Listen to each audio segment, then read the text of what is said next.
Alright guys, so how I bait up for striper is I like to use anchovies just because they're smaller. Sardines work good too. So what I do is just cut the head off like that.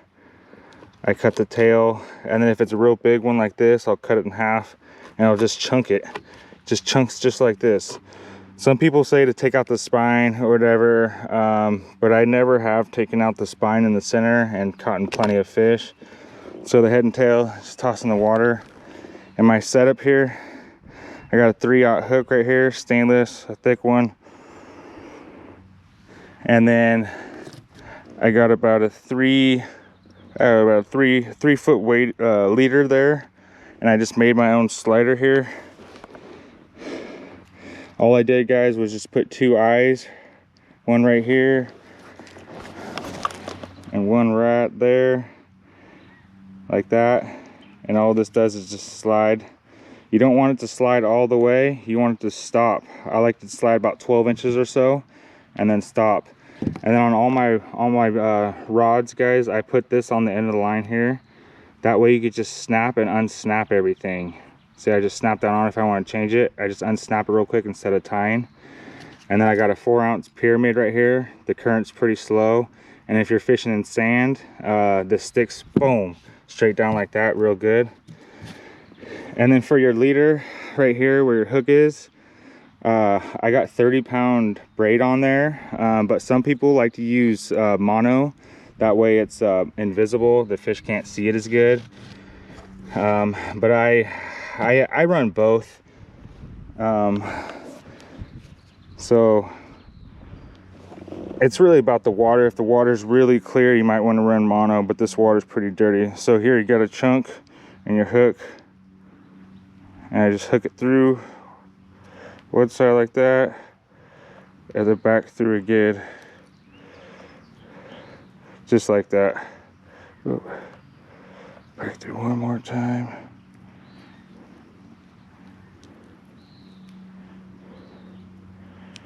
Just like that. Nice little chunk.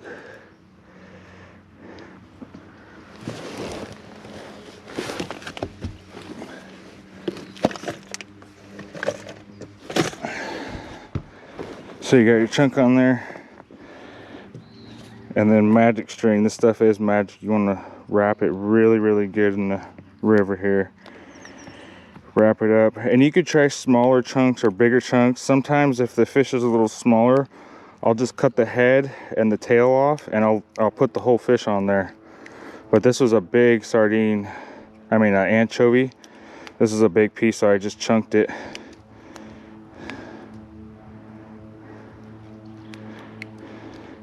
And these striper, man, they love this stuff.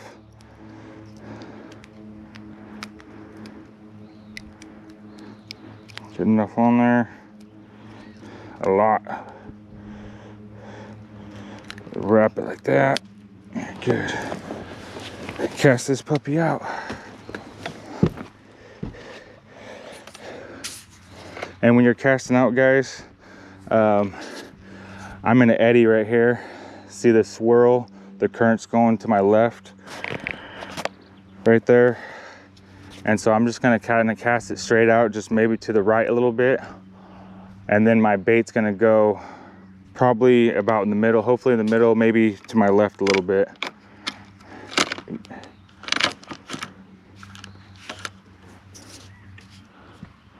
And when you're casting these things out, you want to get it out there far.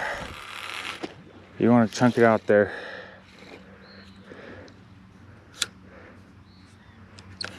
And see these little fish jumping right here, guys? See, this is an eddy current right here. This is where the little fish go to feed and hang out, and then the big fish will come along and just sit. They'll just sit right on the edge. See that current right there? They'll just sit right on the edge of that, pretty much about where I casted, and they'll just wait for these bait fish to come in and out of here. This is a big eddy current right here. Big, huge eddy current. That's what you want to look for, guys. Any kind of fishing you're doing, you want to look for these eddy currents. They're around those big turns, those big S turns on the river. Alright guys, so real quick, I wanted to show you what this eddy is and what it looks like. I'm in it right now. See, the current is out on the outside there. I'm inside the current, and I'm inside an S turn. And you can see it goes in a lot right there. So right here, it's deep, guys. Check this out. Just right where the end of my boat is, about 10 feet out, at 32 feet.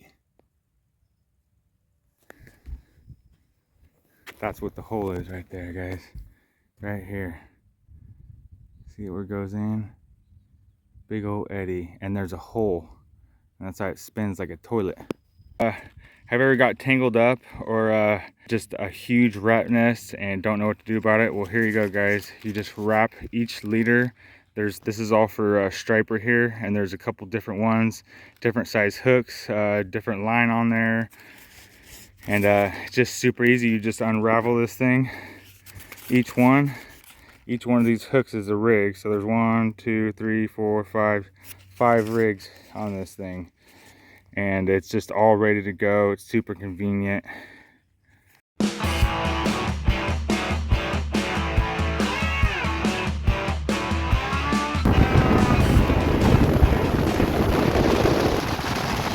It's Sacramento River striper, ending of striper season right now. A few tips and tricks to get you guys on some striper on the tail end of the run. Right now, the striper, some of them are headed back to the ocean, some of them are hanging around, still spawning out and headed back, and some are already to the ocean. Some people are catching them in the ocean. Right now, guys, if you're trying to get on some striper, I would definitely say some bait is probably going to be your best bet right now. And the areas to catch them, Feather River's doing okay. Around Verona, up Feather River a little bit, they're doing decent. Clarksburg, they're catching them area. And definitely beyond that, up in Rio Vista, Delta area, they are doing really good. Catching like 8-pound, 10-pound striper up there. And also the bay on the guides. The guides are doing excellent right now on halibut. The stations just opened up for the bait stations, and they're just killing it right now, guys, doing halibut and striper. So right now, we'll do a little fishing at Knight's Landing. Check it out again. And then next week, guys, we're gonna go hit it up and go to the Delta.